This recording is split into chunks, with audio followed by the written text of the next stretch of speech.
तक़नतू मिन रहमतिल्लाह। आदरणीय सभापति महोदय, सम्मानित शिक्षकों एवं हमारे प्रिय सहपाठी, आज के इस वार्षिक महोत्सव में जिस विषय पर मैं भाषण देना चाहता हूं वह है समाज सुधार में युवाओं की भूमिका। आशा है कि आप सभी ध्यानपूर्वक सुनने की कष्ट करेंगे इंशाअल्लाह। प्रिय बंधुओं, इस पूरे ब्रह्मांड में अगर कोई जाति अगर अपने आप को शक्तिशाली समझती है तो यह उस जाति के युवाओं के कारण है। इसी कारण इस्लाम में मानवता, अनुकूलन और महानता का उत्तरदायित्व ऐसे प्रतिबद्ध युवाओं के कंधे में फेंका है जो तूफानों का रुख मोड़ने और पहाड़ों से टकराने की भावना रखते हैं।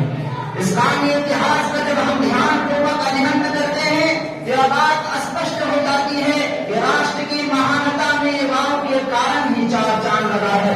चाहे हजरत अबू बकर उमर के परारुख हो या हजरत उस्मान गनी के या मोहम्मद बिन कासिम के परारुख हो या खालिद बिन वलीद या फिर Salahuddin Ayyubi, sir Syed Ahmad Khan, Maulana Zafar Ali Khan एवं मौलाना मोहम्मद अली जौहर के परारुख हो, जिन्होंने उपमहाद्वीप का भूगोल बदल दिया और तारीख बुनियाद, जिन्होंने नवर नेवर अभी नहीं तो कहीं नहीं जैसा नशीर सोच के साथ उसके समुद्र तक नाव को चला दिया और जीत के झंडे गाड़ दिए।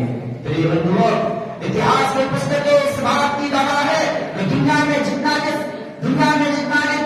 आर्थिक सामाजिक आया है उसमें भी युवाओं की ही महत्वपूर्ण भूमिका है। चाहे वह दुनिया के कोई भी धार्मिक नियम हो, चाहे वह सामाजिक धार्मिक हो या आर्थिक, सबका वाक युवा ने था। हमारा अतीत इतना शानदार होने के बाद भी हम सबक हासिल नहीं करते। हमारा पराया गुजरियात में बर्बाद होता है, अल्लाह की तरफ कोई ध्यान नहीं जाता। भले ही क़यामत के दिन जब अर्शों के सामने हम खड़े होंगे और अल्लाह कुछ जिन चीजों के बारे में प्रश्न करेंगे उनमें से एक प्रश्न जवानी के बारे में होगा। नबी सल्लल्लाहु अलैहि वसल्लम ने फरमाया, ला तज़ूलु क़दमा अब्दिन हत्ता यसअल अन उम्रिही फीमा अफ़नाहु व अन इल्मिही फीमा क़ाला व अन मालिही मिन अय्न इक्तसबहु व फीमा अनफ़क़हु व अन जिस्मिही फीमा अबलाहु।